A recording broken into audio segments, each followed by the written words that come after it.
अस्सलाम वालेकुम। मैं इस वक्त रोड नंबर 6 इस्लाम टाउन के अंदर मौजूद हूँ, जहाँ पर एक तो ये आबादियाँ कच्ची कहलाती हैं, लेकिन दूसरा ये कि यहाँ पर लोगों को बड़ी परेशानियों का सामना है। गवर्नमेंट कोई भी इदारा इनकी मदद के लिए नहीं आता और ख़ास तौर पर बारिशों के दिनों के अंदर इन लोगों को बड़ी परेशानी बनती है। ये नाला ऐसा है कि इससे पानी निकल के अक्सर लोगों के घरों तक जा पहुँचता है। कोई इनकी मदद के लिए नहीं आता। मैं इसी वजह से आज यहाँ पर आया हूँ, यहाँ लोगों से बात करते हैं वो इस बारे में क्या कहते हैं। अस्सलाम वालेकुम। चाचा आपका क्या नाम है? सरफराज नाम से। सरफराज। चाचा आप कब से रह रहे हो यहाँ पर? मैं यहाँ 13 से रह रहा हूँ। तो मैं भी आया आपके इस इलाके को देखा, एक तो यहाँ रोड टूटे हुए हैं, दूसरा जो नालों का हिसाब है और ये कोई ठीक तो नहीं नज़र आ रहा। आप लोग यहाँ पर कैसे गुजर बसर करते हो? आपके रहना कैसे होता है? ऐसे कीड़े मकोड़े बारिश होती है या ऐसा कोई नाला को गंदगी पड़ जाती है तो सब घरों में घुस जाता है पानी। ये कचड़े कट्टे बोरे सब इसी के अंदर डाल देते हैं, वो बंद हो जाता है। फिर वो खुद ही हाथों से निकाल के फेंकते बच्चों को लगाते हैं। आप चल के देखो, बहुत गंदी हालत हुई है। गटर लाइन का कोई निज़ाम नहीं है। तो यहाँ पे जो इलेक्शन के टाइम पे लोग आते हैं वोट के लिए, तो क्या वो दोबारा आप लोगों के पास यहाँ नहीं आते? वो खाप दिखा के जाते हैं। वो आगे एक बात बोलते हैं, सुबह दौर से आज तक ये बोला कि गरीब एक भी नहीं बचेगा, गरीब नहीं रहने देंगे, पता नहीं मरवाएंगे या हम क्या करेंगे, गरीब नहीं रहने देंगे, ये अल्फाज बोलते और चले जाते हैं। यहाँ आपके इलाके में कोई कमेटी ऐसी नहीं बनाई गई जो आपके मसाइल को हाईलाइट करे, आगे तक बताए? महल्ले वाले हैं, हम पे यहाँ पे बना रहे हैं कमेटी अपनी, लेकिन उसमें भी हमने अभी 2 दावतें दी। 2 दावतें लेने में हमें खाप दिखाए हैं। 30 तारीख को आपको बैन करवा देंगे, आप कहीं साथ में काम कर देंगे। दोबारा की तो आए ही नहीं, हमने आए नहीं दोबारा। यहाँ पर सब जगहों में खर्चा किया, उनकी इस्तेमाल की चीज़ पहुँचे नहीं यहाँ पे।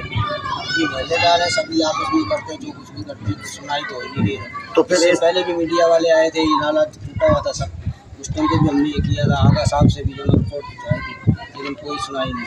आगा रफ़ीउल्लाह तो बड़े एक्टिव नज़र आ रहे हैं और वो बार बार ये बताते भी हैं कि मैं अपने मोहल्ले के अंदर जाता हूँ, अपने वोटर जो है उनसे मिलता हूँ, उनकी भलाई के लिए काम करता हूँ।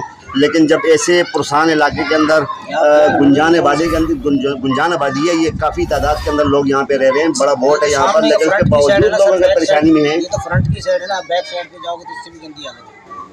ये तो लोगों ने कुछ सफाई की हुई है बैठने उठने के लिए। बैक साइड पे जाओ, आप देखो मेरा गंदी गलियों के अंदर कीचड़ है, मच्छर इतना है, बच्चे बीमार हुए हैं, कोई अस्पताल नहीं है, कोई डॉक्टर नहीं। अगर डॉक्टर तो 500 से कम दवाई नहीं है। गरीब आदमी 1000 मजदूरी कमाता है, 500 एक डॉक्टर को दिया। अगर घर में 2 करा दो तो मजदूरी चली गई, खाना कहाँ से खाएगा? तो ऐसे में यहाँ ये बच्चों की तालीम का क्या हो रहा होगा? कोई तालीम नहीं है। बच्चों की तालीम 6 नंबर से छोड़ने जा रहा है। ये तो काफ़ी दूर पड़ता है, 6 नंबर के एरिया जो मेन रोड पड़ता है वहाँ तक तो बड़ा लंबा रोड है वो। तालीम का कोई इंतजाम नहीं। तो मुझे जो मैं जिस रोड पे आया हूँ, मुझे जो इस रोड पे सन्नाटा नज़र आया, एक तो लाइट नहीं है। मैं तकरीबन 2 घंटे से यहाँ पर विजिट कर रहा हूँ जगह पर। पड़ता है अस्पताल के लिए, अगर कोई बीमार हो जाए तो थोड़ी दूर जाओ या फिर अस्पताल चुनगी जाओ। यहाँ पर अस्पताल भी नहीं है। एक अस्पताल है हमारा, वो इसमें तो डॉक्टर ही नहीं होते हैं, जानवर बंदे होते हैं। ये लाइट भी नहीं है, अभी अंधेरा है। तो ऐसे में ये जो रोड पड़ रहा है, इसके साइडों पे तकरीबन जंगल पड़ रहा है, तो ऐसे में तो आप लोगों के ऊपर डकैती और ये भी मामला चलते होंगे इस जगह पर। हमारी आती है टाइम पे टाइम, लेडीज़ आती है, करते हैं, खुद 4-4 आदमी उनको आने वाले होते हैं। बच्चों को भेजा जाता है कि जाओ भाई, उन्होंने आने दिखाओ। ये हालात देख रहे हो, लाइट नहीं है, कोई गैस नहीं है, कोई पानी नहीं है, कोई चीज़ नहीं है। बहुत परेशानी का सामना हो रहा है। आखिर हम भी इंसान कहाँ जाएँ? रहना तो ज़मीन पे ही है, बंगलों में जा नहीं सकते क्योंकि गरीब हैं, किराए नहीं भर सकते। ये किस्तों के मकान लेके इधर बैठे हुए हैं, इसमें भी कोई हिसाब किताब। यहाँ नौकरी रोजगार का क्या तरीकाकार है, क्या जरिया यहाँ पर? शहर जाना पड़ता है, जिनकी शहर के कारोबार वो शहर जाते हैं। सुबह पैदल निकलते हैं 6 बजे यहाँ से निकलते हैं, रात को 1 बजे 2 बजे उसके बाद 6 बजे हमारे रक्षा बंद हो जाते हैं। उसके बाद स्टाफ से उतर के पैदल यहाँ लेडीज है या जेंट्स से जो भी पैदल आना होता है। रक्षा वाले 500-500 600 रुपये मांगते हैं। कोई कन्वेंस गाड़ी का जरिया इधर नहीं है ऐसा कि जो लोग उसके ऊपर जा सके? प्राइवेट गाड़ी के थ्रू आना पड़ता है यहाँ पर। जी आपने इनकी बात सुनी। यहाँ पर लोगों को बड़ा परेशानी का सामना है। जैसे मैंने अभी बात की थी और इन्होंने भी बताया कि यहाँ नाले का, तो हम आपको अभी नाला भी दिखाते हैं कि उसकी हालत देख लें। और जो यहाँ इस पर जो रोड बनाया गया मेन रोड, वहाँ पर भी अगर देखा जाए तो मैं तो इंजीनियर को सलाम करूँगा जिसने 3 फुट नाला रोड के ऊपर रखा हुआ है। तो ऐसे में अगर बारिश होगी तो वो रोड भी बहुत जल्द टूटेगा। तो वो पानी नाले के अंदर जाने के बजाय नाले का पानी जो है वो रोड के अंदर आएगा। तो हम आपको भी दिखाएंगे, उस जगह को भी दिखाएंगे। तो हमारे साथ कुछ और साथी हम उनसे बात करते हैं। चाचा जी, आप इस पर क्या बात करना चाहेंगे इस मामले? आप यहाँ 1 मिनट के लिए आएंगे यहाँ पर। आपका नाम क्या है? मेरा नाम है मोहम्मद साबिर हुसैन। ये यहाँ के हालात के बारे में हमें कुछ बताएं, क्योंकि ये हालात तो यहाँ के ठीक नहीं लग रहे। एक तो अंधेरा है, लाइट नहीं है, गैस नहीं है, बिजली पानी, ये कैसे आप लोग अपनी ज़िंदगी गुजारते हो यहाँ पर? यहाँ के हालात ये है कि यहाँ पे सियासत मुख्तलिफ किस्म की है। यहाँ पे सियासत मुख्तलिफ किस्म की है। यहाँ पे सियासत ये है कि बड़े यानी कि जो बड़े लोग ताजिर है, अच्छे किस्म के हैं, उनके फेवर में हमारे चाहे काउंसलर है, चाहे चेयरमैन है, चाहे कोई भी है, ये उनके फेवर में तो आ जाते हैं। लेकिन आबादी के अंदर जो गरीब लोग हैं, इनके फेवर में कोई नहीं आता। तो आप लोग यहाँ जब यहाँ के लोग इलेक्शन के टाइम पे आते हैं, वोट लेते हैं, जो ताजर बरादरी है, तो इनको आप लोग अपनी एक तंजीम साजी के थ्रू, अपने किसी वडेरे के थ्रू आप इस बात को क्यों नहीं हाईलाइट करते हो कि भाई हम आपको वोट भी कास्ट कर रहे हैं, आप लोगों के लिए हम खड़े भी होते हैं, लेकिन हम परेशानी के अंदर हैं, मुब्तला हैं, तो हमारे मसाइल कैसे हल होंगे? इस बात को आप हाईलाइट क्यों नहीं करते हो? सबसे अहम बात है कि इस इलाके में वोट के लिए कोई आते भी नहीं, क्योंकि इस इलाके को किसी सतह पे कोई भी हो इस इलाके को पसंद नहीं करते। क्योंकि यहाँ के लोग, वजह क्यों? यहाँ के लोग इंसान नहीं है। वजह ये है कि यहाँ के लोग मरे हुए हैं। यहाँ के लोगों में इत्तेफाक नहीं, मरे हुए हैं। लोग सियासतदान वहाँ जाते हैं जहाँ पे आवाम में इत्तेफाक होते हैं। यहाँ पे इत्तेफाक नहीं है। यहाँ पे ये है कि बस रोटी कमा के आना है, घरों के अंदर बैठ जाना है। आपका कौन सा एरिया पड़ता है? UC3 पड़ती है ये इस वक्त UC10 पड़ती है। ये इस वक्त पहले ये वार्ड 3 थे। अब जो है इस इलेक्शन के अंदर बल्दियाती इलेक्शन के अंदर कट किया। इस इलेक्शन में ये कट गए। जब ये वार्ड 3 पे थे तो नाले सफाई के लिए इस इलाके के लिए बंदे नहीं थे। नाले सफाई के लिए इस इलाके के लिए बंदे नहीं थे। इस इलाके में कोई झाड़ू सफाई वाले बंदे नहीं है। जबकि बिल आते हैं तो बिल में इनके पैसे होते हैं, सफाई वालों का इनके पैसे बिल में मौजूद होते हैं। हम बिल के साथ इनको टैक्स देते हैं। लेकिन यहाँ पे ना कोई नाले सफाई वाले है, ना कोई गली के साफ सफाई वाले है, ना कोई कचरा कुंडी है, ना यहाँ पे कोई सरकारी डिस्पेंसरी है, ना यहाँ पे कोई सरकारी स्कूल है। कुछ भी यहाँ पर निज़ाम बिल्कुल दुरुस्त है ही नहीं है। तो ऐसे में आप हुकाम बाला से ये वो हिसाब होंगे कि एक मशरक़ी पाकिस्तान है, एक मगरबी पाकिस्तान है। यहाँ वो हिसाब है। यानी आप हुकूमत से और इनकी कारकर्दगी से बिल्कुल मुतमईन नहीं है? बिल्कुल मुतमईन नहीं है। इसलिए मुतमईन नहीं है कि हमने वोट दिया, यूँ समझो हमारी वोट पानी में गए। यहाँ से आगा रफ़ीउल्लाह जीता है? जी आगा रफ़ीउल्लाह साहब जीते हैं ना यहाँ से? यहाँ के MNA अब्दुल रज़ाक राजा है। अभी तो मेरे ख्याल में इस वक्त तो असम्बलियाँ भी डिज़ोल्व हो चुकी हैं। अभी तो कोई गवर्नमेंट नहीं है, निगरान सेटअप आएगा। लेकिन क्या आप ये नहीं सोचते हो कि नेक्स्ट टाइम आप बड़े सोच समझकर अपने लिए ऐसे नुमाइंदों का इंतखाब करें जो आपके मसाइल में, दुख दर्द में आपके काम आएँ, आपके साथ खड़े हों? हमने तो हमारे मोहल्ला एहतियात कमेटी ने हमने ये फैसला किया हो कि अब आइंदा आने वाले जो हमारे इलेक्शन है, छोटी इलेक्शन जो है बल्दियाती, उसमें हम अपने इलाके से हम अपने नुमाइंदा खड़े करेंगे। चेयरमैन के सतह पे हो, वाइस चेयरमैन के सतह पे, काउंसिल के सतह पे, हम इंशाअल्लाह मोहल्ला एहतियात कमेटी हम अपने नुमाइंदा खुद खड़े करेंगे और हम अपने मसले मसाइल अपने नुमाइंदे से खुद हल करेंगे। आपका नाम क्या है? इकबाल भाई, कब से यहाँ रह रहे हो आप? 2007 से। तो यहाँ के निज़ाम को आपने कैसे देखा? 2007 से अभी तक कोई इधर कोई ऐसा सेटअप बना जिसमें गरीब के लिए कोई भलाई का काम होता हो? पहली बात तो ये है कि यहाँ कोई आता ही नहीं गरीब को देखने के लिए। जब भी कोई नाला टूटा या पानी आया, कोई सिस्टम आया यानी आप कहते हो अपनी मदद आपके तहत आप लोग काम करते हैं। नाला में टूटता है तो खुद जाके बनाते हैं, कच्चा ही बनाते, पक्का नहीं कर सकते। अगर हमारे घरों में भी पानी घुसता है, जो भी सिस्टम होता है हम खुद करते हैं, हमारे कोई देखने आते नहीं। अगर कोई आया भी तो बस हम थोड़ी जाम करके चले। तो ऐसे लोग कैसे आके आप लोगों को बरगला जाते हैं जब बार बार ये तो इलेक्शन तो एक ऐसा प्रोसेस है कि ये हर 5 साल बाद रिपीट होता है, राउंड एंड राउंड ये घूमता है। जब ऐसे लोग आपके पास आते हैं आप उन्हें क्यों नहीं हाईलाइट करते हो लोगों के दरमियान के ये लोग हमारे काम के नहीं हैं, और आप लोग कोई ऐसा सिस्टम बनाएं जिसके अंदर बड़े मेन बात ये है कि हम लोगों का जो है ना आबादी कच्ची है, यहाँ की आबादी अभी बनी है तकरीबन 2006 में शुरू हुई थी। हम लोगों में जो अक्सर आधे से ज़्यादा लोग, लेकिन है तो लीगल है, लीगल अगर आबादी कच्ची है लेकिन एरिया तो लीगल है, एरिया लीगल है। लेकिन यहाँ जो लोग हैं ना कभी कहाँ से आया कभी कहाँ से आया, इसी वजह से हम लोगों को यहाँ ताकत को अहमियत नहीं देते कि हमारे वोट यहाँ देंगे। कुछ लोग जो आते सिर्फ हम लोगों को यही चोट दामन करा जाते हैं कि हमारे यहाँ में मुस्तकिल वोट नहीं है, जिसकी वजह से हम लोग को अहमियत नहीं देते, भले हम मरे या डूबे या जो भी कुछ है, इस आबादी को अहमियत नहीं देते। वोट है चंद लोगों के, उनको वो अहमियत देते। जी नाज़रीन, आपने इनकी बात सुनी। जैसा मैंने आपको कहा था कि हम आपको रोड और नाला भी दिखाएंगे, तो अभी हम आपको दिखाते हैं वो जगह एरिया भी दिखाते हैं, रोड और नाला। जो रोड की कंडीशन बनी हुई है यहाँ पर पैदल चलना बड़ा मुश्किल हो रहा है, लेकिन जो यहाँ पर बच्चे, लेडीज़, ख़वातीन, मर्द हज़रात जो जाते होंगे तो उन्हें कितनी बड़ी तकलीफ़ होती होगी। दूसरी बात यह है कि यहाँ पर इस एरिए के अंदर अंधेरा है और तकरीबन लाइट यहाँ नहीं रहती, और इसके दोनों तरफ जंगल पड़ता है। तो जंगल के इस एरिए के अंदर से अक्सर लोगों को आने जाने में बड़ी परेशानी होती है। यहाँ चोरी डकैती भी आम है।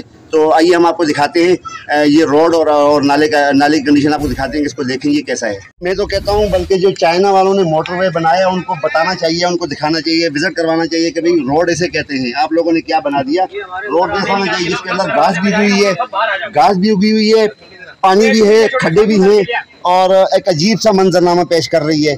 और इस वक्त आप देख सकते हैं ये रोड है, यहाँ का मेन रोड है। अगर मेन रोड की ये कंडीशन है तो गलियों की क्या हालत होगी। कैमरामैन अगर दिखा सके तो ये थोड़ा सा आगे इधर दिखाएं। यहाँ पर ये देखें, ये रोड के बीच में घास है और ये पानी का फुहारा फूट रहा है। ऐसे लग रहा है जैसे हम किसी गटर का पानी ये वहाँ से आ रहा है, गटर का पानी, क्योंकि सीवरेज का निज़ाम ना होने की वजह से यही पानी इन रोडों पर आता है। अगर कैमरामैन दिखा सके थोड़ा सा वहाँ दिखाएं, आगे देखें, मेन रोड पड़ रहा है, ये एरिया देखें, ताकि इनको लोगों को समझ आ सके कि हम इस वक्त मेन रोड के अंदर खड़े हैं। ये मेन रोड है।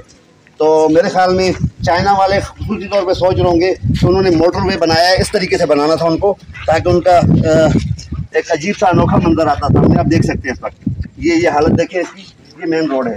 तो ऐसे में अब हम इधर क्या कह सकते हैं कि जहाँ पर लोगों की ऐसी हालत हो कि लोग इन रोडों पे चल ना सकें, लोग खा ना सकें, पी ना सकें, तो ये बड़ी शर्म और सोच की बात है। कौन सी है ये, कौन सा एरिया पड़ रही है? ये मेन गली है जी, ये मेन गली है। ये रोड का फ्रंट का हिस्सा है, ये गली का कार्नल है। ये मेन रोड, यहाँ पे ये मेन गली है, सारा पानी आ जाता है नाले का इधर।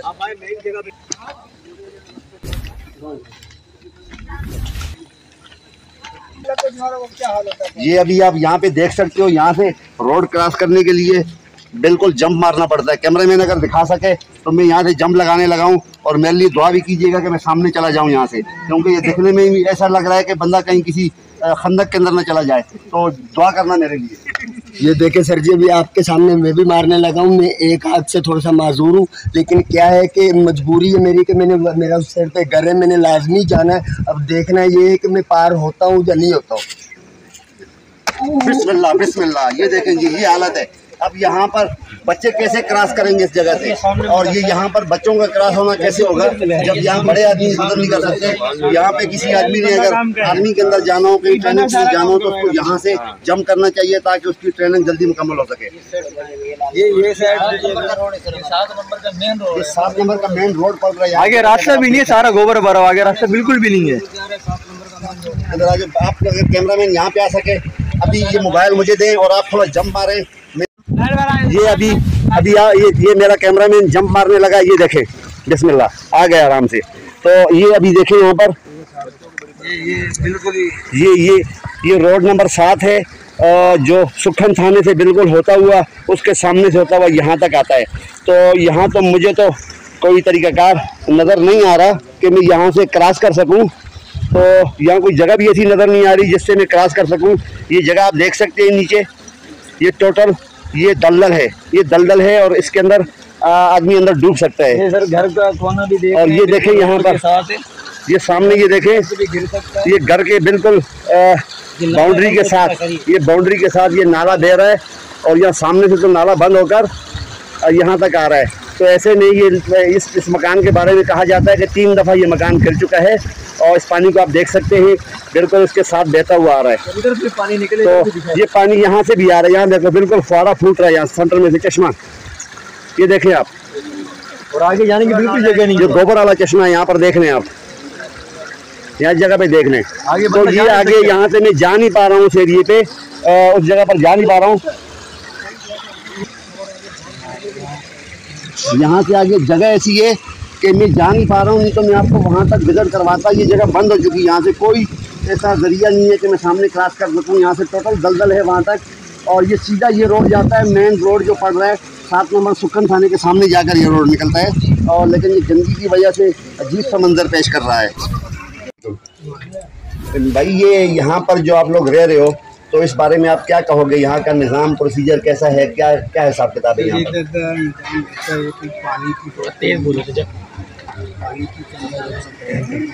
थोड़ा सा आप ऊँचा बोलेंगे। पानी की कमी, पानी नहीं आता और गैस नहीं आता और बिजली अभी तो लगी है, बल्कि ये रोडों पे लाइट नहीं लगती। आपके सामने अंधेरा है। यानी आप कहते हो कि अभी तक लाइट थी नहीं यहाँ पर? लाइट नहीं, अभी लाइट तो आ गई है, बल्कि ये गली में सारा अंधेरा है और आने जाने की बहुत मुश्किल। तो इन रोडों पे चलना कैसा रहता है आपके लिए? सेफ है इस एरिया में जाना आना बाहर कहीं काम के लिए? ऐसा जे पे मोबाइल की लाइट जला के आपके सामने ये पूरा अंधेरा है, लाइट जला के मोबाइल की तो चलना पड़ता है और आगे कोई लाइट लूट नहीं है, अंधेरा है। तो यहाँ पर यानी आप कहते हो कोई काम वगैरह नहीं करवाया जाता यहाँ पर? ये जैसा आप देख सकते हैं अभी लाइट आई, तो मैं यहाँ जब से हमने ये बात शुरू की उससे 2 घंटे पहले का मैं यहाँ इस एरिया का विज़िट कर रहा था। तो यहाँ मैं देख रहा था उस वक्त से लाइट नहीं थी, अभी आई है। तो ये भी आधे घंटे के लिए, लोगों का कहना है कि यहाँ आधे घंटे के लिए लाइट आई है, उसके बाद दोबारा लाइट चली जाएगी। तो ऐसे में आप ये खुद सोचें, हुकाम बाला इस बात पे सोचें कि ये इन लोगों का गुजर बसर कहता और कैसे होता होगा। और जो बिलों की बात अगर करें तो बिल अगर एक आदमी गरीब आदमी है वो 15 से 20 हज़ार रुपये सैलरी ले रहा है तो उसका तकरीबन 12 से 14 हज़ार रुपये बिल आ रहा है। तो ऐसे में मुझे ये बताएं कि ये लोग बिल भरेंगे या अपने बच्चों के पेट को पालेंगे? तो ऐसे में तो इन लोगों का जीना दोबर है। तो हम कुछ और बात करते हैं इनसे। तो आप लोगों के बच्चे तालीम हासिल करने के लिए कहाँ जाते हैं, किस जगह पर? यहाँ कोई स्कूल वगैरह तो इधर ऐसा कोई नज़र नहीं आ रहा। तो कोई नहीं, ये 6 से जा रहे हैं, 6 नंबर पे जाते हैं। तो उन्हें पिक करना, वहाँ छोड़ना, ये कैसा, ये तो बड़ा मुश्किल आपके लिए होता होगा क्योंकि इस रोड पे इस पूरे एरिया में गाड़ी तो कोई भी नहीं है। गाड़ी कोई नहीं है, खुद ही छोड़ के आते हैं, खुद ही लेके आते हैं। आप कुछ कहना चाहेंगे? आप कुछ कहना चाहेंगे? आप सामने आए, आप क्या पैगाम देना चाहेंगे इस सेटिंग पे? क्या आपकी राय है, क्या कहना चाहेंगे आप जो यहाँ पर ये मामला हैं? मेरा कहना ये है कि एहतियात कीजिए, लाइटें लगाई जाए यहाँ पे, यानी गरीबों के भलाई के लिए लाइटें लगाई जाएं, पानी, बिजली और नौकरी। आप नौकरी कहाँ करते हो, जॉब कहाँ करते हो आप? नौकरी अभी फिलहाल जॉब नहीं है। मैं आपको मज़ीद विज़िट करवाता हूँ। आप यहाँ पर ज़रा देखें नालों की हालत और रोडों की हालत के लोग यहाँ कैसे रहते हैं। यहाँ पर भी आबादी पड़ती है। तो यही नाला, ये तो अभी फिल वक्त आम नॉर्मल कंडीशन में चल रहा है। तो यहाँ तक मेरे ख्याल में 5 इंच का फासला है यहाँ से ज़मीन का और इसका। तो ये जब नाला बारिश होती है तो तमाम पानी इन इलाकों के अंदर एरिए में जाता है, तो यहाँ लोगों का रहना बड़ा मुश्किल हो जाता है। तो इस नाले के लिए भी ऐसी सेटिंग होनी चाहिए जो लोग प्रॉपर तरीके से अपने घरों के अंदर सुकून से रह सकें। तो ये नाला तो मेरे ख्याल में इस कंडीशन के अंदर है कि यहाँ पे बच्चे भी अगर डूब सकते हैं। सामने तो दिख रहा है ऐसे है, लेकिन ये 5 से 6 फुट गहरा नाला है। इसके अंदर कोई गिरेगा, कोई इसके ऊपर कोई ऐसे स्लैड वगैरह नहीं डाली हुई, ऊपर से बंद नहीं किया हुआ कि ताकि लोग सुकून से रह सकें। ये नाला यहाँ से लेकर बिल्कुल एंड तक चल रहा है और जो लोगों के लिए बड़ी परेशानी का बायस बनता है। हम आपको मज़ीद दिखाते हैं, आगे मज़ीद देखिए। ये देख सकते हैं आप इस वक्त ये नाले की कंडीशन। ये हल्की सी जगह बनाई हुई है जहाँ पर लोग अक्सर यहाँ से गुजरते हैं, लेकिन ये बिल्कुल छोटी सी जगह देख सकते हैं आप। ये अक्सर लोगों को गिरने का बायस बनता है। और ये नाला ऐसा नहीं है, दिखने में हल्का लग रहा होगा, लेकिन ये 6 फुट गहरा है और यही नाला पूरा बाड़ों से होता हुआ ये आबादी के घरों के बीच में यहाँ पे देख लो आप।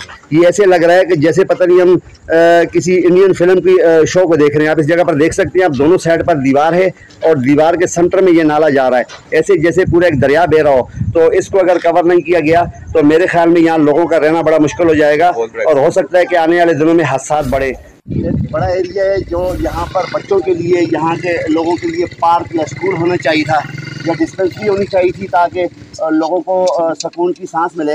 लेकिन आप इस जगह पर देख सकते हैं गोबर और कचरा इतना ज़्यादा है कि यहाँ पाँव आदमी नहीं रख सकता। तो इस वक्त तो कोई बारिशें भी ऐसी नहीं हुई, लेकिन यहाँ गोबर और पानी की वजह से ऐसी कंडीशन बनी है कि इसके अंदर आदमी जा नहीं सकता। एक तो ये यहाँ बीमारी का सबब बन सकता है और दूसरा यहाँ पर कोई बच्चा इसके अंदर अगर गया तो मेरे ख्याल में उसका जिंदा बचना मुश्किल हो सकता है, क्योंकि ये यहाँ के लोग हैं, यहाँ के रिहायशी कुछ साथी यहाँ पर हैं। आप अगर आगे आ जाए, यहाँ बताएं, यहाँ पे आ जाए। अस्सलाम वालेकुम। ये जगह जो इतनी बड़ी खाली पड़ी है और इस जगह में ये तो यहाँ कोई पार्क स्कूल होना चाहिए था, लेकिन ये जगह ऐसी बनी हुई है कि इसके अंदर तो गोबर है, यहाँ तो कोई भी बच्चा के अंदर डूब सकता है उस जगह में। बिल्कुल, ये जब यहाँ पे बारिश आती है तो फुल नाले का पानी यहाँ चढ़ जाता है, गिरने वाले होते हैं और बहुत ज़्यादा कचरा यहाँ पे फैल जाता है और पानी गोबर ऐसे होता है कोई बंदा नजर नहीं आता। अगर कोई बंदा जाए तो वो वहीं दलदल में ही डूब सकता है। बिल्कुल, ये जगह खुश्क हो चुकी है, लेकिन यहाँ पे चलना बड़ा मुश्किल हो रहा है। तो ये एरिया तो बिल्कुल ऐसे है कि इसके अंदर आदमी जा सकता है। तो ये मुश्किल है, तो मुश्किल का सामना यहाँ बच्चों का इनका रहना बड़ा मुश्किल होता होगा। अंकल आगे आगे आप क्या कहना चाहेंगे इस बारे में? बहुत परेशानी है, हर साल हमारे को पैसे लगाने पड़ते हैं, घर की कभी कोई दीवार गिर जाती है, कोई ऐसे मसले हो जाते हैं। देखो हमारा रास्ता नहीं बनता इधर आने का, पानी आता है। दूसरा ये नाला जो यहाँ से पानी का जा रहा है, ये तो गोबर और सारा वो बाड़ों का आकर यहाँ से निकल रहा है, तो इसमें तो बड़ी परेशानी होगी। अगर बाड़े जिनके वो भी हमारे यहाँ पे भाई हैं आप लोगों के, लेकिन कम से कम इसका गवर्नमेंट की तरफ से ऐसा सेटअप होना चाहिए कि इस नाले की वजह से इस आबादी को परेशानी ना हो। तो ये तो खुला छोड़ा हुआ है, ऐसे में तो लोग बच्चे गिर सकते हैं अंदर। कोई भी नहीं आता देखने के। यहाँ पर जो कट्टे बछड़े मरे हुए आते हैं ना, ये बहुत ज्यादा आते हैं। अच्छा, कट्टे बछड़े भी इसी के अंदर आते हैं? इसी में आते हैं, हम खुद निकालते हैं भाई, खुद हाथों से निकालते हैं। मरे पड़े बीच में, तो उनको सफाई कराने के लिए कोई नहीं आता यहाँ पर? कोई भी नहीं है, वहाँ से छोड़ देते हैं, वहाँ से छोड़ देते हैं। यहाँ आगे हम लोग यहाँ पे कोई नहीं आता चेक करने के लिए, ना कोई करे ना कोई पैसा ना कोई हेल्पर। यहाँ पे कोई भी बकरीद के दिन में जो है ना, ये तकरीबन 15 दिन पानी चलता रहा। ये पिछले घरों के अंदर, ये मेरा घर ये पूरा ये भरा हुआ था, ये भी कुछ है। अभी पाँव रखो, आप देखो कितने अंदर जाता है बंदा, अंदर जाता है, काफी जगह नरम है। मैं आगे होकर पीछे रिवर्स हूँ यहाँ पर, यहाँ पाँव अंदर जा रहा है। सामने दीवार की हालत देख रहे हो, ये पूरे घर से मेरा टेढ़ा हो गया इसी की वजह से। पूरे घर की शेप टेढ़ी हुई पड़ी है। वो घर भी था, वो भी एक साइड से घिर चुका, तो उन्होंने 3 मरतबा बनाया। तो यहाँ कोई आदमी भी, यहाँ कोई आप लोगों के दुख दर्द के लिए, तकलीफ के लिए अंदर कोई भी नहीं आता सर, कोई भी नहीं है, कोई भी नहीं है। हम खुद अपनी हेल्प करते हैं, खुद हम साफ करते हैं भाई, नाला साफ भी हम खुद करते हैं जहाँ तक हो सकता है। जब थक जाते हैं, हट जाते हैं, पानी फुल हो जाता है, दोबारा से एहतियात कमेटी साथ देती है। जो मोहल्ला एहतियात कमेटी है वो तो आप लोगों का साथ दे रही है ना? जी, वही हमारा साथ दे रही है। वो हमारी वो भी एक बात आपकी जायज़ है, क्योंकि जब लोगों का कहना है कि मोहल्ला एहतियात कमेटी है वो हमारा साथ दे रही है, लेकिन वो कमेटी भी कहाँ तक साथ देगी, क्योंकि उन्हें कोई प्रोटेक्शन हासिल नहीं है, उन्हें कोई गवर्नमेंट की तरफ से इमदाद नहीं आती कि वो लोगों की मदद कर सके। क्योंकि किसी को फुर्सत हो तो इन लोगों की इमदाद के लिए, इनकी मदद के लिए यहाँ पर आए। यहाँ पर तो हर आदमी अपनी सीट हासिल करने के बाद, अपने मफाद लेने के बाद इन लोगों को बिल्कुल लवारस इन गलियों में, इन रोडों में, इस कचरे के अंदर चलता फिरता लाश की तरह छोड़ के चला जाता है और वापसी मुड़ के इनकी तरफ नहीं देखता। हम आपको मजीद दिखाते हैं, आप ज़रा देखें इन लोगों की ज़िंदगी कैसे अजीरन है। यहाँ घरों से पानी निकल कर इन रोडों पे, इन गलियों के अंदर आ रहा है। तो यहाँ कम से कम इन लोगों के लिए सीवरेज लाइन तो होनी चाहिए थी, ताकि ये तफन और गंदगी गटर लाइन के अंदर जा सकती। लेकिन आप ये देख सकते हैं और खुलेआम सड़कों पर, रोडों पर, गलियों के अंदर एक तो टूटी, ऊपर से उसके अंदर गंदगी के लिए ये जगह छोड़ दी। यहाँ देखें, ये घास आगे से एरिया को देखें। ये जो यहाँ के रहायशी हैं वो भी आ चुके हैं। तो ये आप यहाँ पे रहते हैं? तो ये पानी तो आपका यहाँ नीचे इस जगह से सीवरेज का तो बिल्कुल गली में आ रहा है सर। ये अभी मिल बांट के ही है ना इंशाल्लाह। कोई सीवरेज वगैरह यहाँ निज़ाम नहीं है? तो मोहल्ला कमेटी वाले ने क्यों ये ऐसे क्यों है, कब से है? ये तो सर हम 5 साल से हैं तकरीबन यहाँ पे, ऐसे निज़ाम चल रहा है। कोई पूछने के लिए नहीं आता? कोई भी नहीं ऐसे कोई मसाइल हल करने के लिए इलेक्शन जो जीत के जाते हैं, जो वोट के लिए आते हैं आपके पास, उसके बाद नजर नहीं आते? नहीं सर, बस वोट मांग रहे हैं, बाकी ये है कि कोई परेशानी में हमारी कोई साथ नहीं देता है। सही है, यही हमारा आश्रय है, निकाल लिया कर लिया, यही मोहल्ला कमेटी है उनसे तो वो तो मोहल्ला कमेटी, जाहिर सी बात है मोहल्ला कमेटी तो अपनी मदद आपके तहत आप लोगों ने एक अपनी हेल्प के लिए शुरू किया काम, तो ऐसे में तो वो तो क्रेडिट उनको तो जाता है, लेकिन ये तो जिम्मेदारी उन हुक्मरानों की थी, उन लोगों की थी जो यहाँ पर आप लोगों से वोट लेकर गए और जिनके ऊपर ये जिम्मेदारी आयद होती है कोई यहाँ लोगों के मसाइल को हल कर सके। तो लेकिन ये तो ऐसे में तो बीमारियां भी बड़ी बनती होंगी यहाँ बहुत ज़्यादा सर जी। सारे बच्चे बीमार हैं, अंदर दाने ये वो हर चीज़, यानी कि दवाई हर चीज़ को आग लगी, रोटी पूरी नहीं हो रही तो दवाई दारू बंदा क्या पूरी करेगा, मर नहीं सकते। बाकी हालात बहुत ज़्यादा डाउन हुए पड़े सर जी। या आप इनकी बोले कि हमारे साथ रहती नहीं तो हम तो बर्बाद हो जाते अभी तक। या आप इनकी बातें सुन सकते हैं, ये बिल्कुल दिल को चीर देने वाली बातें कर रहे हैं, क्योंकि एक घर के अंदर अगर 5 से 6 बच्चे हैं तो वो बीमारी के अंदर पड़े हों और उनके वालिदैनों के हालात ऐसे हों, ना उनके पास नौकरी हो और ना उनके पास कुछ खाने के लिए हो, और ऊपर से हालात ऐसे बना दिए जाएं कि बीमारी के अंदर वो लोग पड़े हों, तो मेरे ख्याल में ये बहुत मुश्किल काम है, बहुत ही तकलीफ देह मकाम है ये लोगों के लिए। हराम नहीं हो तो कब से मर जाए, जैसे हमारे हालात हुए पड़े ना कि आपको बताएं कि हम इतने परेशान हैं कि रोटी पूरी नहीं हो रही, दवाई दारू हम कैसे बच्चों का पूरा करें। ये आपने बातें सुनी, मैं इससे ज़्यादा इनसे कुछ नहीं पूछ सकता आप। और ये देखें यहाँ पर ये घर के बाहर ये इस तरह से बंद पड़े हैं, यहाँ लोग मजबूर हो जाते हैं, गटर है यहाँ पर, हाथों से पानी निकालने पर मजबूर हो जाते हैं। तो इस जगह को देख लें आप, ये देखें, ये बिल्कुल यहाँ रहना, और ये दरवाज़ा है, ये बिल्कुल दरवाजे के बिल्कुल सामने देखें, और ये गटर खुले हुए नज़र आ रहे हैं। अब ये गटर है, यहाँ देख लें आप, ये ऊपर कांटे रखे हुए हैं, अब यहाँ कोई भी बच्चा अंदर जा सकता है। ये देखें इस वक्त ये गटर है, ये दिखने में ऐसे लग रहा है जैसे प्लाटिंग का एरिया, लेकिन ये मेन गटर है, मेन हॉल है, और ये ऊपर कांटे रखे हुए हैं और यहाँ कोई भी नीचे गिर सकता है। इस जगह को आप देख लें, गटर का देखो पैप दिखाओ, ये देखें एरिया, ये भी गटर है, ये भी मेन हॉल है यहाँ पर। इसके आगे कोई सीवरेज का निज़ाम नहीं है जो ये पानी यहाँ से जा सके, तो इस वजह से लोग मजबूर हैं इस पानी को, गंदगी को, तफून को यहाँ दरवाजे के आगे छोड़ने पर, क्योंकि ये देखें ऊपर कांटे रखे हुए हैं ताकि नए आने वाले को ये समझ आ सके कि इस एरिए में नहीं जाना है। ये आप देख सकते हैं ये दोनों साइड पे ये घर है। आधा घंटे के लिए है, अभी लाइट आई थी और आधे घंटे में लाइट दोबारा चली गई है। 1 बजे आएगी सर। ये देखें, ये घर है, ये घर के बाहर है, यहाँ घरों में छोटे छोटे बच्चे रहते हैं और जिनका यहाँ रहना बड़ा मुश्किल होता होगा। आप ये देख सकते हैं, ये घर का निजाम। इनसे कुछ घर वाले इधर जी, ये कुछ दिन पहले हमारा खड्डा, हम तकरीबन 3 साल पहले आए थे, तो जिसकी वजह से हम ये वाला खड्डा बनाया। पहले तो हमारे पास कोई प्लाट था नहीं जो हम खड्डा खोद सकते थे, तो हमने यहाँ पहले खड्डा खोदा, तो गली के बीच होता था, इसलिए ऐसे हमने जो है ना बंद कर दिया। फिर हम तकरीबन 2-3 साल जो है ना वहीं पे रहे किराए के मकान में, जब तक यहाँ पे सेवरेज हमने दूसरा प्लाट नहीं लिया। उसके बाद दूसरा प्लाट लिया, फिर हमने सेवरेज का निज़ाम किया, खड्डा खोदा। खड्डा खोदने के बाद फिर हमने तकरीबन 2-2.5 साल हमने इस खड्डे में गुजारा। अब जब बराबर वाला प्लाट बना तो इन्होंने कहा अब जो है ना ये खड्डा बंद कर दीजिए, क्योंकि दीवार को जो है ना घर को थोड़ा मसला होगा इस वजह से। तो फिर ये खड्डा बंद करके अभी हमने दूसरा खड्डा खोदा है कल ही। पूरा दिन समझो हमने इसी खड्डे खोदने में लगाया, 3-4 दिन खड्डा खोदने के बाद अभी जो है ना हमारा सीवरेज का पानी इसमें जा रहा है। तो यानी मकान, यहाँ पहले मकान लिया जाए, उसके बाद खड्डे खोदने का काम किया जाए। खड्डे खोदने के लिए भी जगह होनी चाहिए इंसान के पास। अच्छा, जगह भी नहीं होती? जगह भी नहीं होती। अभी गली में तो कोई खोद नहीं सकता, जाहिर सी बात है। अब उसके लिए खड्डे के लिए भी कोई ना कोई जगह होनी चाहिए। उसके बगैर यहाँ पे रहना बिल्कुल फजूल है। बिल्कुल, ये तो आप सही कह रहे हैं, क्योंकि अगर यहाँ पर जो बंदा रहेगा, रिहायशी को खुसूसी तौर पर ऐसा निज़ाम चाहिए कि उसके बच्चे जो है सुकून से रह सकें, तो सबसे पहले सेवरेज का मामला ही ऐसा है। अगर सेवरेज के लिए कुछ नहीं बन पा रहा तो फिर बकाया मामला कहाँ से सीधे होंगे? और सेवरेज की वजह से हम इतने परेशान हैं। आप देख सकते हैं कि मच्छर, गैस भी नहीं है सर, गैस दूसरा, सबसे पहली बात सेवरेज, दूसरा बात गैस, और तीसरी बात बिजली। और बिल कैसे आ रहे हैं?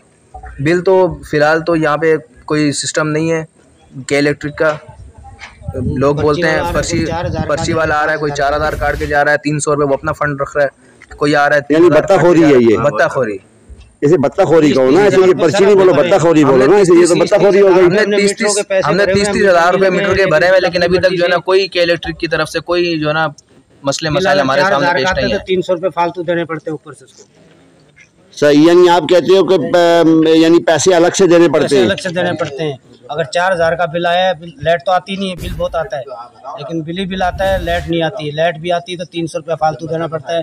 अगर कोई तार टूट जाए उनको कंप्लेन करते हैं तो 500 रुपये उसका अलग से देना आते भी एक हफ्ते बाद लाइट। हाँ, वो एक हफ्ते के बाद आती है, 1500 उनको देना पड़ता है, तो फिर वो लगा के जाते हैं। उससे पहले कोई नहीं आता है। सही। बच्चे हमारे सड़ रहे हैं, हमारा इंसान तो काम पे जा रहा है ना सर, घर में बच्चे परेशान हैं, वो हमें फ़ोन करके बोलते हैं लाइट नहीं आ रही, फलां काम हो गया, उनको बोलते हैं तो 400-500 उनको देना पड़ता है। फिर वो जाके तार जोड़ते हैं।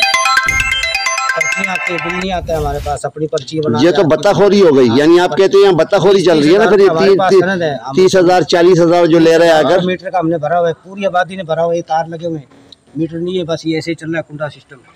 बिल आता है इस पे, ये देखो ये तार लगे हुए, मोटी मोटी तारें। बिल्कुल हाँ, ये तार नजर आ रही है, लेकिन ये तार भी हमने अपनी खरीद के लगाई है सर। जी बिल्कुल। मीटर के अलग से पैसे दिए, तारों के पैसे अलग से दिए,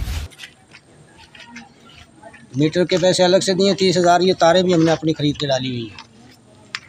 तो आप कुछ कहना चाहेंगे? ये तो आप मुझे पढ़े लिखे लग रहे हैं, तो अगर अच्छा आप पेश इमाम हैं तो मिंबर रसूल पे खड़े होकर आप लोगों को नहीं बताते कि ये मसाइल कैसे हल हों, कोई तरीका का? अल्हम्दुलिल्लाह हम तो समझाते हैं, लेकिन इंसान को इंसानियत दिखाई दे तो ये बात तब कबूल होती है, लेकिन इंसान को इंसानियत दिखाई देती नहीं है। बस कमेटी हमारे चला रही है, हम बिल्कुल इंसान में अभी इंसानियत बिल्कुल भी नहीं।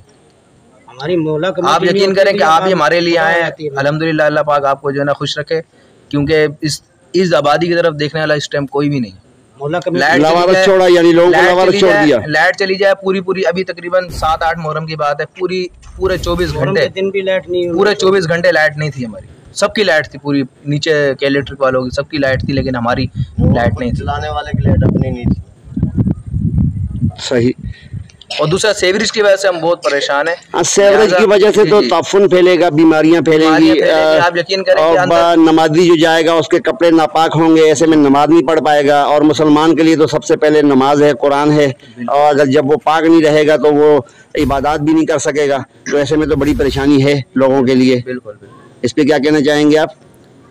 मैं इस पे यही कहना चाहता हूँ कि हमारे लोगों को जो है ना इस बात पर जो है ना गौर करना चाहिए कि जो दीन का जो मेन हिस्सा है तोहर, जिसको हमारे नबी अलैहिस्सलाम ने कहा है कि तोहर जो है निस्फ ईमान है, तो इस पर जो है ना हमें जो है ना थोड़ा काम करना चाहिए। आपको दिखाएं, हम दिन में आओ, एक ही रास्ता है कब्रिस्तान का, सिर्फ कब्रिस्तान से आना और कब्रिस्तान से जाना है। लेडीज़ अगर प्रेगनेंट उसको भी लेके आना, बच्चा पैदा करके आती कब्रिस्तान से लेके आना, मरना है तो उसने उधर से जाना है, बीमार है तो उसको भी मस्जिद कब्रिस्तान का ही रास्ता है। यानी कब्र खोद के छोड़ दी कि कब्र में सुकून से चले जाओ, बताया आप लोगों के लिए कुछ भी नहीं है। हमारे लिए ये छोड़ा है, कब्रिस्तान में एक रास्ता हमारे को जाना और कब्रिस्तान में ही चले जाना, नहीं चले जाना। आप झूठ नहीं है इसमें, आते आके देखो, आप दिन में आ जाओ, हम आपको दिखाएंगे। अगर कोई भी रास्ता भी आपको भी दिखाया, नाला पार किया, ये तो मेन रास्ता हमारे को क्रॉस करने का, वहाँ कोई रास्ता नहीं है। ये गली हमारी आगे से बंद है, वो गली बंद है, एक बीच से ये गली है, बस यह एक ही कब्रिस्तान का रास्ता, बाकी भागने को कोई रास्ता नहीं है हमारे पास, कहीं से भी रास्ता नहीं है हमें भागने के लिए। एक ही रास्ता हमारे को कब्रिस्तान का दिया हुआ है, कब्रिस्तान में मर जाओ या जिंदा रहो, आपकी मौत है।